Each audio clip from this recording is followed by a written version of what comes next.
चलिए, good morning everyone. Class को start करते हैं। आज हम पेनिनसुलर प्लेट्यू के पहले कुछ क्वेश्चन डिस्कस कर लेंगे, चाहे आप इसको टेस्ट बोल लीजिए चाहे एक रिवीजन बोल लीजिए, है ना। क्योंकि पेनिनसुलर प्लेट्यू जो टॉपिक है काफी ज्यादा महत्वपूर्ण है, यहाँ से एग्जाम में भी काफी ज्यादा क्वेश्चन आते हैं। तो एक छोटा सा हम कुछ क्वेश्चन डिस्कस कर लेंगे छोटे से टेस्ट में, 10 से 15 क्वेश्चन डिस्कस कर लेंगे ताकि आपका एक अच्छा रिवीजन भी हो जाए और आपको थोड़ा सा आइडिया भी लग पाए कि जो भी हमने पढ़ा है हमसे कितना आ रहा है फिर नहीं आ रहा है। ठीक है, इसके बाद एक हम नया टॉपिक स्टार्ट करेंगे। भारत में जो प्रमुख आइलैंड्स हैं, अंडमान निकोबार आइलैंड, इसके अलावा जो अरब सागर में लक्षद्वीप है, इसके अलावा कुछ अपतटीय द्वीप भी हैं, उनको हम डिस्कस करेंगे। ठीक है, तो फटाफट आपको आंसर देते जाना है। ठीक है, पेनिनसुलर प्लेट्यू का ये टेस्ट है। चलिए, पहला क्वेश्चन है, इसका आंसर दीजिए। सभी को आंसर देना है। ठीक है, देखिए, जो बच्चे भले ही कुछ बच्चे इनमें से नए होंगे, ठीक है, जिन्होंने टॉपिक अटेंड नहीं भी किया है, लेकिन कोशिश करना है आंसर देने की। ठीक है, बने या फिर ना बने, कोशिश करनी है। ठीक है, चलिए आंसर देते जाइए फटाफट। चलिए, पहला क्वेश्चन है, प्रायद्वीपीय पठार किसका हिस्सा है? पेनिनसुलर जो प्लेट्यू है, ठीक है, वो किसका पार्ट है? लॉरेशिया का, यूरेशिया का, गोंडवाना लैंड का, या फिर अमेरिकन अमेरिकन प्लेट का? ठीक है, आंसर दीजिए जल्दी से फटाक से। सिंपल सा क्वेश्चन है और इंपॉर्टेंट क्वेश्चन भी है। ठीक है, तो क्या आंसर हो जाएगा इसका? सी, है ना। वेरी गुड, सही आंसर आ रहा है। इसका आंसर हो जाएगा सी, है ना। मैंने आपको बताया था जो हमारा प्रायद्वीपीय पठार है, आप ऐसा भी बोल सकते हैं कि हमारा जो प्रायद्वीपीय पठार है या फिर पेनिनसुलर प्लेट्यू है, ये हमारा एक प्रकार से मूल भारत है। सबसे पहले यही एग्जिस्ट करता था, उसके बाद हिमालय बना, फिर मैदान बने, ये सब बहुत बाद में बने। लेकिन प्राचीनतम जो पेंजिया था, है ना, पेंजिया में मैंने आपको बताया था दो लैंड थे, एक ऊपर वाला लॉरेशिया और नीचे वाला गोंडवाना लैंड, और इसी गोंडवाना लैंड का पार्ट था हमारा भारत या फिर पेनिनसुलर प्लेट्यू। ठीक है, सारी चीजें मैंने आपको हिमालय में भी समझाई थी। इसके अलावा जब प्रायद्वीपीय पठार में आपको डिस्कस करा था तब भी या फिर उस टाइम भी मैंने आपको ये सारी चीजें डिस्कस कराई थी। देखिए, इस प्रकार से ये गोंडवाना लैंड का पार्ट होता था हमारा भारत। यहाँ पर आपको भारत दिख रहा होगा, और इस प्रकार से ये उत्तर पूर्व की ओर प्रवाहित होते हुए यूरेशियन प्लेट से टकराया था। ये सारी चीजें मैंने आपको डिस्कस कराई थी। अगला आंसर दीजिए, इनमें से कौन सा पठार लावा द्वारा निर्मित संरचना है? ठीक है, ऐसा कौन सा स्ट्रक्चर है, प्लेट्यू स्ट्रक्चर है, जो कि लावा द्वारा फॉर्म हुआ है? मालवा प्लेट्यू, दक्कन प्लेट्यू, ये दोनों, या फिर इनमें से कोई नहीं? फटाक से आंसर दीजिए इसका। ये भी अच्छा क्वेश्चन है। लावा द्वारा निर्मित संरचना।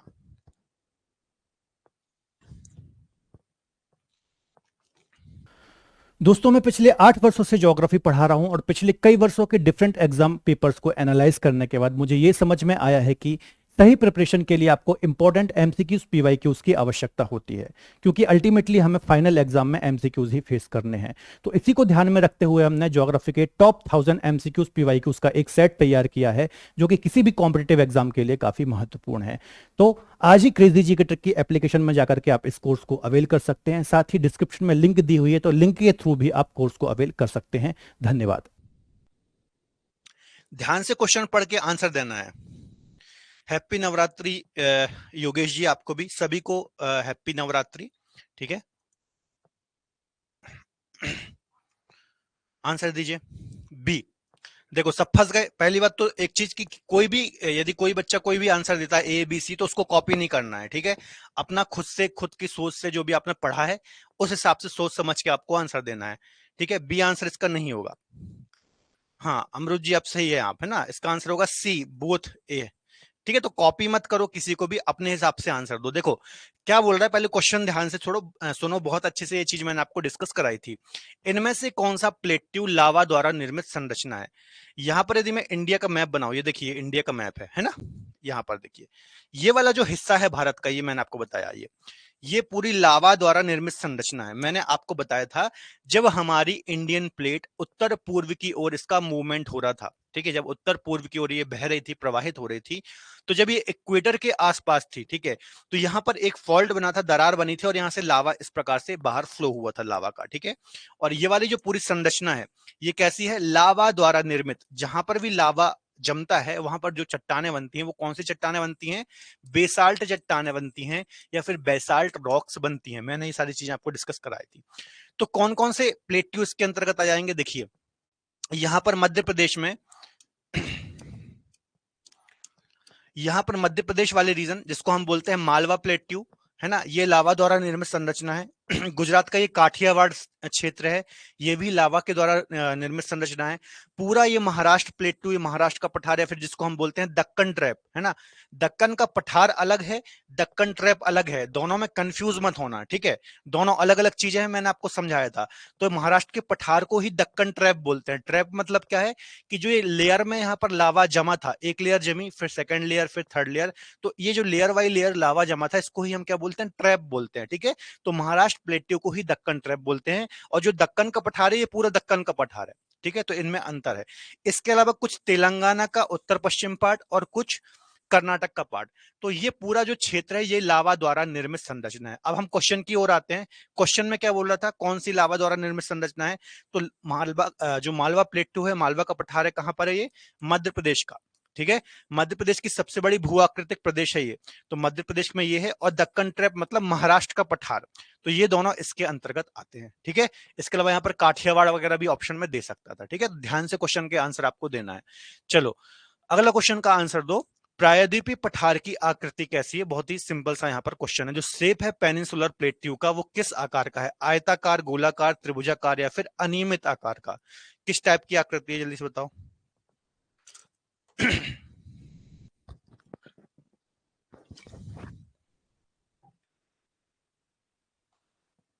ठीक है, सिंपल सा क्वेश्चन था, त्रिभुजाकार है ना, कुछ इस प्रकार से आपको आकृति देखने को मिलती है। उल्टा त्रिभुज यदि आप बना देंगे, ये देखिए इस प्रकार से कुछ इसकी आकृति देखने को मिलती है।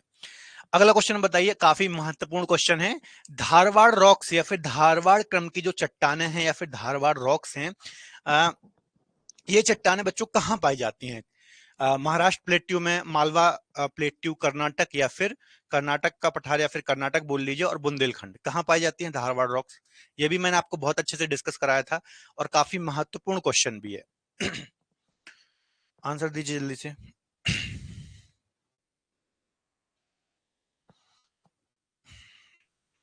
दोस्तों, आप किसी भी कॉम्पिटेटिव एग्जाम की यदि तैयारी कर रहे हैं तो एमसीक्यूज और पीवाईक्यूज का काफी महत्वपूर्ण रोल होता है, क्योंकि फाइनल एग्जाम में आपको एमसीक्यूज के माध्यम से ही आंसर देने होते हैं। और इसी के चलते हमने ज्योग्राफी के टॉप 1000 क्वेश्चन का एक सेट तैयार किया है, और इसके डिफरेंट पैकेज तैयार किए हैं।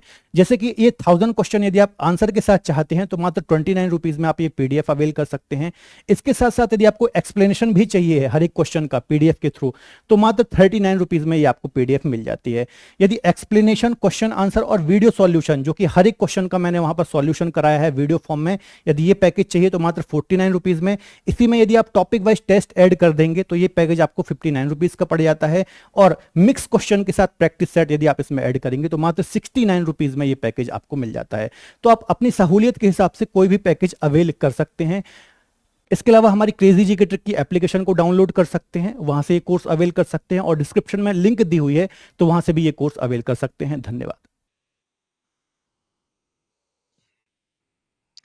योगेश गिरी जी बी बोल रहे हैं। ए, भूलते जाते हो ना, रिवीजन लगातार बच्चों आपको करते रहना है ना। जितना भी हम लगातार पढ़ रहे हैं, चाहे वो पहला टॉपिक हो, दूसरा हो, तीसरा हो, चौथा हो, जितनी भी चीजें हम पढ़ते जा रहे हैं, जैसे जैसे सिलेबस आपका आगे बढ़ते जा रहा है, आपको लगातार पीछे का रिवीजन भी करते जाना है। नहीं तो वो सारी चीजें आपकी धीरे धीरे दिमाग से निकल जाती हैं। जब किसी भी टॉपिक का आप 2-3 बार रिवीजन कर लेते हैं तो फिर थोड़ा सा आपको अच्छे से दिमाग में सेट हो जाता है, ठीक है। तो लगातार आपको रिविजन करना है। इसका आंसर होगा बच्चों सी, कर्नाटक, है ना। ए भी नहीं होगा, बी भी नहीं होगा, सी आंसर सही होगा। मैंने आपको बताया था धारवाड़ क्रम की जो चट्टानें हैं या फिर जो धारवाड़ रॉक्स हैं, ये कर्नाटक प्लेट्यू या फिर कर्नाटक जो राज्य है यहाँ पर पाई जाती हैं।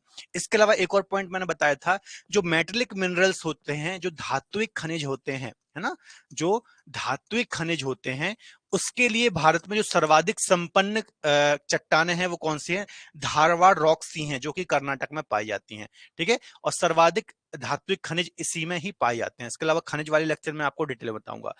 इसके अलावा धारवाड़ नाम का एक जिला भी है, ठीक है। धारवाड़ एक जिला भी है कर्नाटक में, चूंकि इसी जिले में सर्वप्रथम ये चट्टानें खोजी गई थी, तो यहीं से इन चट्टानों का नाम क्या पड़ गया, धारवाड़ क्रम की चट्टानें पड़ गया, ठीक है। चलो अगला क्वेश्चन का आंसर दो। भारत का सबसे प्राचीन चलो ये तो क्वेश्चन हो गया शायद, है ना, सबसे प्राचीन पहला क्वेश्चन ही था ये, छोड़ो, इसका आंसर दो। अरावली की सबसे ऊंची चोटी कौन सी है। अरावली जो माउंटेन है, इसकी हाईएस्ट पीक कौन सी है, which is the highest peak of Aravalli. Kanchenjunga, Dhupgarh, Anamudi, Guru Shikhar, बताओ जल्दी से। सिंपल सा क्वेश्चन है, ठीक है, डी आंसर है ना, very good very good. Guru Shikhar जो है बच्चों, ये अरावली की सबसे ऊंची चोटी है। कितनी ऊंचाई है इसकी? 1722 मीटर। ठीक है, अरावली की सबसे ऊंची चोटी है। अरावली की बात करें तो अवशिष्ट पर्वत का या फिर रेसिडुअल माउंटेन का एग्जाम्पल है। मैक्सिमम इसका 70 से 80% हिस्सा कहाँ? राजस्थान राज्य में है। इसके अलावा गुजरात, दिल्ली और हरियाणा तक भी ये फैला हुआ है। ठीक है, सारी चीजें मैंने आपको डिस्कस कराई थी। अगला क्वेश्चन अभी मैंने आपको डिस्कस कराया किस पर्वत का उदाहरण, तो इसको छोड़ दीजिए, अवशिष्ट पर्वत का उदाहरण है। नेक्स्ट क्वेश्चन देखते हैं। ठीक है, अगला इसका आंसर दीजिए, इनमें से कौन सी श्रेणी विंध्याचल का हिस्सा है? विंध्याचल का हिस्सा है या फिर विंध्य पर्वत है जो इसका हिस्सा है? जल्दी से आंसर दीजिए।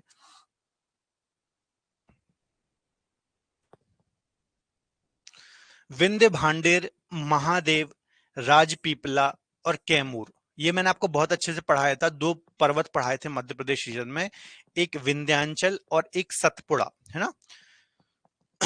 जल्दी से आंसर दीजिए इसका,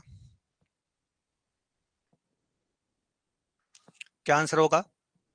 इनमें से कौन सी श्रेणी जो है वो विंध्याचल का हिस्सा है? जल्दी जल्दी आंसर दीजिए, अच्छा क्वेश्चन है। सी, 1 और 3, 1 और 3, सबको आंसर देना है। चलिए देखिए, मैं ये बता देता हूं, इसका आंसर हो जाएगा बच्चों, विंध्याचल की बात कर रहे हैं। ठीक है, तो मैंने आपको बताया था जो विंध्याचल पर्वत है, इसमें विंध्य, भांडेर और कैमूर, ये 3 श्रेणी आती हैं इस प्रकार से, पश्चिम से पूर्व की ओर इस प्रकार से ये फैली हुई हैं 3 श्रेणी। जबकि राजपीपला, महादेव, राजपीपला, महादेव और मैकाल, ठीक है, राजपीपला, महादेव और मैकाल, ये किसका हिस्सा है? ये है सतपुड़ा का। ये किसका हिस्सा है?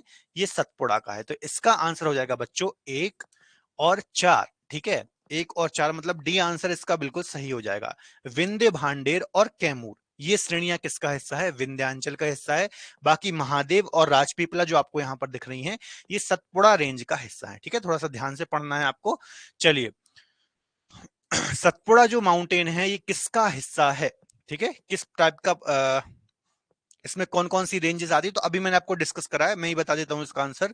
राजपीपला, महादेव और मैकाल, ये तीनों श्रेणियां इसके अंतर्गत ही आती हैं। अभी थोड़ी देर अगले पिछले क्वेश्चन में ही मैंने आपको डिस्कस करा है। ठीक है, इसका आंसर दीजिए नेक्स्ट क्वेश्चन का, दक्षिण भारत की सबसे ऊंची चोटी या फिर सबसे हाईएस्ट पीक कौन सी है? यहां पर ऐसा भी आ सकता है, प्रायद्वीपीय भारत की, प्रायद्वीपीय भारत की सबसे ऊंची चोटी या फिर दक्षिण भारत की सबसे ऊंची चोटी कौन सी है? क्या आंसर हो जाएगा बच्चों इसका? सी, अनाईमुडी, वेरी गुड, है ना। आंसर क्या हो जाएगा? अनाईमुडी।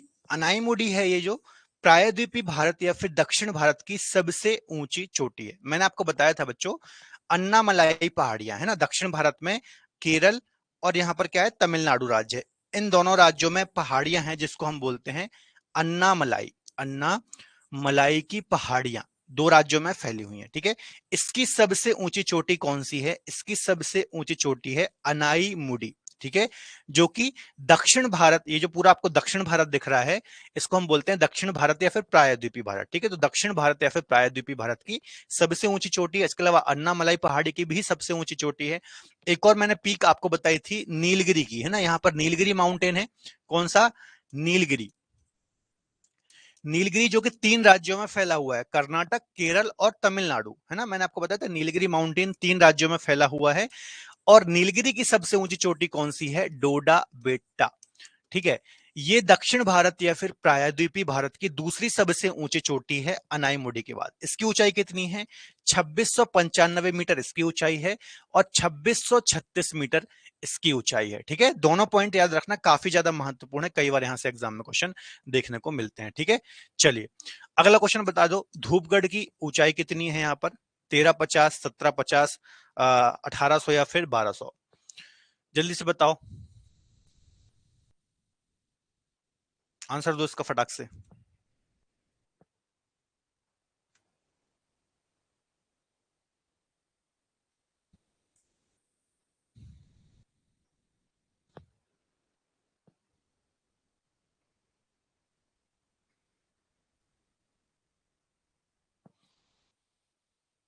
ठीक है, सिंपल सा क्वेश्चन है, क्या आंसर हो जाएगा अमृत जी? सभी को आंसर देना है, जितने भी बच्चे लाइव हैं। अमृत जी, गोविंदा जी, योगेश गिरी, है ना। देखिए क्या आंसर हो जाएगा बच्चे, इसका हो जाएगा 1350 मीटर। धूपगढ़ जो है ये कहां पर है? धूपगढ़ की बात करें तो सतपुड़ा रेंज जो है, सतपुड़ा रेंज में 3 रेंज थी, राजपीपला, महादेव और मेकाल। तो जो ये महादेव है, महादेव जो रेंज है, यहां पर ही धूपगढ़ स्थित है। यहां पर ही धूपगढ़ स्थित है, जो पूरे मध्य प्रदेश की भी सबसे ऊंची चोटी है, सतपुड़ा की भी सबसे ऊंची चोटी है और महादेव की भी सबसे ऊंची चोटी है। कहां पर है ये? पचमढ़ी। पचमढ़ी एकमात्र हिल स्टेशन है कहां का? मध्य प्रदेश का। तो यहां पर ही देखने को मिलती है धूपगढ़, जिसकी ऊंचाई कितनी है? 1350 मीटर है। ठीक है, अगला क्वेश्चन बताइए, राजमहल की पहाड़ियों का विस्तार कहां देखने को मिलता है? मालवा के पठार के उत्तर में, छोटा नागपुर पठार के उत्तर पूर्व में, मेघालय के पठार के दक्षिण में, या फिर दक्कन के पठार के उत्तर में? जल्दी से आंसर दीजिए, जल्दी इसके फटाफट आंसर दीजिए, फिर हम नया टॉपिक स्टार्ट करते हैं ना।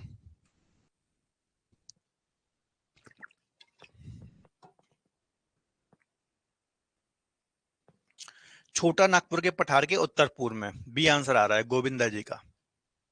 ठीक है, अमृत जी का भी बी आ रहा है, ठीक है, वेरी गुड, है ना।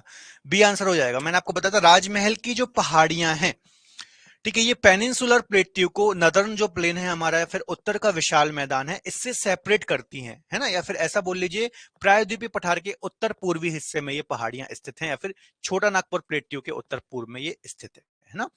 सतपुड़ा पर्वत किस पर्वत का उदाहरण है? इंपॉर्टेंट क्वेश्चन है, जल्दी से बता दो आंसर। सतपुड़ा माउंटेन जो है किस प्रकार के माउंटेन का उदाहरण है या फिर एग्जाम्पल है? ब्लॉक पर्वत, अवशिष्ट पर्वत, वलित पर्वत, या फिर भ्रंशोथ पर्वत?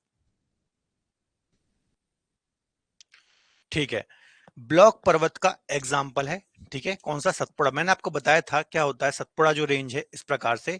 इसके आप उत्तर में देखेंगे तो आपको नर्मदा का भ्रंश मिलेगा, इसके दक्षिण में आप देखेंगे तो ताप्ती नदी का भ्रंश बोलेगा। मतलब किसी कोई जो भूभाग है ना, इसके साइड वाले हिस्से नीचे धस जाए इस प्रकार से। ठीक है, तो बीच वाला हिस्सा ऑलरेडी ऊपर हुआ, ऊपर दिखाई देता है। ठीक है, इसको ही हम क्या बोलते हैं? Block mountain. ये सारी चीजें मैंने आपको जब टॉपिक डिस्कस कराया था तब मैंने आपको डिटेल में डिस्कस कराई थी, है ना। कुछ इस प्रकार से देखिए, ठीक है। यहाँ पर देखिए इमेज है, ये इस प्रकार से इसके किनारे नीचे धस गए हैं और ये बीच वाला हिस्सा ऑलरेडी ऊपर उठा हुआ दिखाई दे रहा है, फिर प्रतीत हो रहा है। अगला क्वेश्चन है, पूर्वी घाट की सबसे ऊंची चोटी, ईस्टर्न घाट की जो सबसे हाईएस्ट माउंटेन पीक है, वो कौन सी है?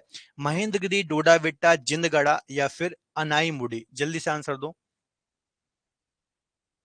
सिंपल सा क्वेश्चन है, ठीक है। और इसकी ऊंचाई बता दो फटाक से, जिंदगढ़ा की ऊंचाई कितनी है?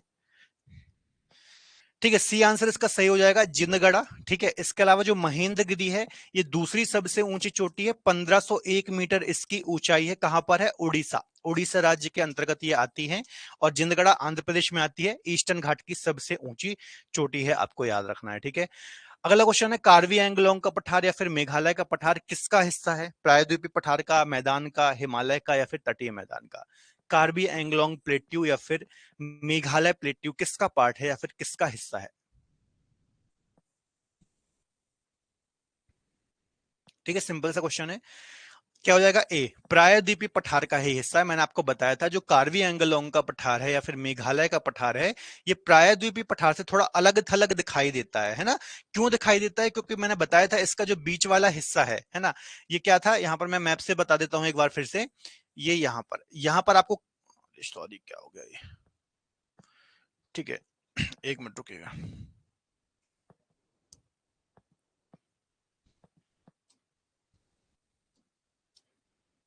देखो, जो कार्बी एंगलोंग का पठार है आपको इस प्रकार से उत्तर पूर्व में दिखाई देता है, जबकि हमारा प्रायद्वीपीय पठार कहां पर है? यहां पर है। तो ये इससे अलग थलग दिखाई देता है।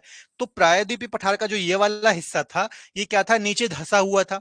और समय के साथ जब यहाँ पर गंगा और ब्रह्मपुत्र जैसी नदियां यहाँ से प्रवाहित हुई, तो इन्होंने इस गर्त को या फिर इस धसे हुए भूभाग को अपने अवसादों से फिल कर दिया। अवसाद मतलब कंकड़, पत्थर, रेत, मिट्टी, बालू, ये सारी चीजें जो होती हैं नदियों के द्वारा बहा करके लाई जाती हैं, तो इनके द्वारा इस स्थान को फिल कर दिया गया, जिससे यहां पर क्या हो गया? मैदानों का निर्माण हो गया। इसको ही हम क्या बोलते हैं? इसको हम बोलते हैं मालदा गैप। ये भी मैंने आपको बताया था ना, मालदा गैप। एग्जाम में कभी क्वेश्चन आ जाए तो आपको पता होना चाहिए कि प्रायद्वीपीय पठार से कार्बी एंगलोंग के पठार को जो हिस्सा अलग करता है उसको ही हम बोलते हैं मालदा गैप। ठीक है, पॉइंट याद रखना है। चलो अगला क्वेश्चन बताओ, कार्डेमम की जो पहाड़ियां हैं, कार्डेमम हिल्स हैं, ये कहां पर स्थित हैं, किन राज्यों में स्थित हैं? जल्दी से आंसर दो इसका। बस एक दो क्वेश्चन डिस्कस करते हैं, फिर हम टॉपिक को स्टार्ट करते हैं ना।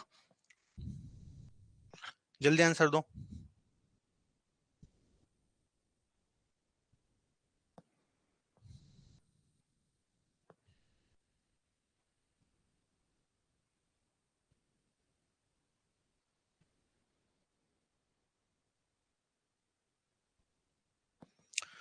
क्या आंसर हो जाएगा इसका? तमिलनाडु और केरल। ठीक है, मैंने आपको बताया था इलायची कार्डेमम की जो पहाड़ियां हैं, ये हमारे भारत की, प्रायद्वीपीय भारत की सबसे दक्षिणतम पहाड़ियां हैं, जो कि तमिलनाडु और केरल में स्थित हैं। इसके अलावा पालनी की पहाड़ियां मुख्य तमिलनाडु राज्य में देखने को मिलती हैं। जो अन्नामलाई की पहाड़ियां हैं, ये भी तमिलनाडु और केरल में देखने को मिलती हैं।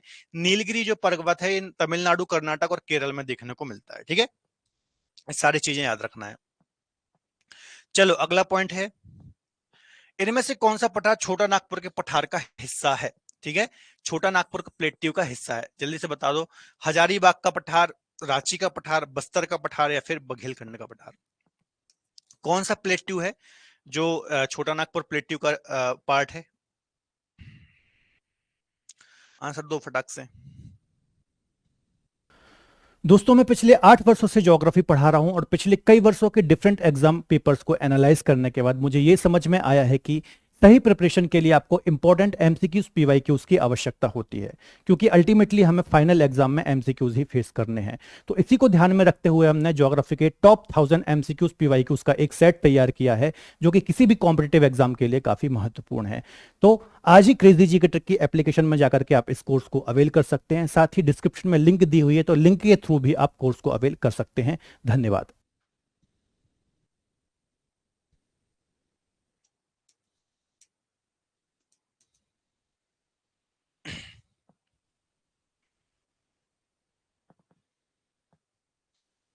क्या आंसर होगा इसका? चलो मैं बता देता हूं, देखिए, हजारीबाग का पठार और रांची का पठार, इसका आंसर हो जाएगा एक और दो। सी आंसर इसका बिल्कुल सही हो जाएगा। देखो मैंने आपको बताया था, छोटा नागपुर प्लेट्यू के अंतर्गत भी दो प्लेट्यू आ जाते हैं, जैसे कि उत्तर वाले को बोलते हैं हजारीबाग का पठार और दक्षिण वाले को बोलते हैं रांची का पठार। ठीक है, तो ये इसी के अंतर्गत आते हैं, छोटा नागपुर के पठार के अंतर्गत ही आते हैं। और इसे भारत का रूर प्रदेश भी कहा जाता है। क्यों कहा जाता है बच्चों रूर प्रदेश? क्योंकि जर्मनी में एक जगह है ना, जर्मनी में एक जगह है रूर नाम की। और जो ये जर्मनी की रूर नाम की जगह है, ये विश्वविख्यात है खनिज संसाधन के लिए या फिर मिनरल रिसोर्सेस के लिए। और चूंकि भारत में छोटा नागपुर प्लेट्यू खनिज संसाधन के लिए काफी ज्यादा फेमस है या फिर विख्यात है, तो इसको जर्मनी के रूर से कंपेयर करके भारत का रूर प्रदेश कहा जाता है। रुचि लिखा था, प्लेट्यू छोटा नागपुर पठार। क्या लिखा था सर? ये रुचि लिखा था इंग्लिश में, कहाँ लिखा है? अच्छा यहाँ पर, ठीक है, यहाँ रांची का पठार है। थोड़ा सा हिंदी भी पढ़ लिया करो, क्योंकि क्या ट्रांसलेशन करती है कंटेंट टीम, तो कई भी इंग्लिश ट्रांसलेशन में गड़बड़ हो जाती है ना, थोड़ा हिंदी भी पढ़ लिया करो। ठीक है, और देखिए मैं तो बोलूंगा जो हिंदी मीडियम वाले बच्चे हैं या फिर इंग्लिश मीडियम वाले हैं, दोनों लैंग्वेज को पढ़ना सीखिए, है ना, क्योंकि कई बार दिक्कत हो जाती है, कई बार एग्जाम में भी क्या होता है ऑप्शन अलग अलग आ जाते हैं। तो दोनों लैंग्वेज को पढ़ते आना चाहिए, दोनों में थोड़ा सा ठीक ठाक कमांड तो होनी ही चाहिए। ठीक है, चलिए अगला क्वेश्चन भी उसी से रिलेटेड। ठीक है, तो ये 15-16 क्वेश्चन बहुत हैं, बाकी आपको टेस्ट में मिल जाएंगे, तो फिर आप वहां से उनको लगा लेना। अभी हमने थोड़ा सा शॉर्ट में यहाँ पर रिवीजन कर लिया।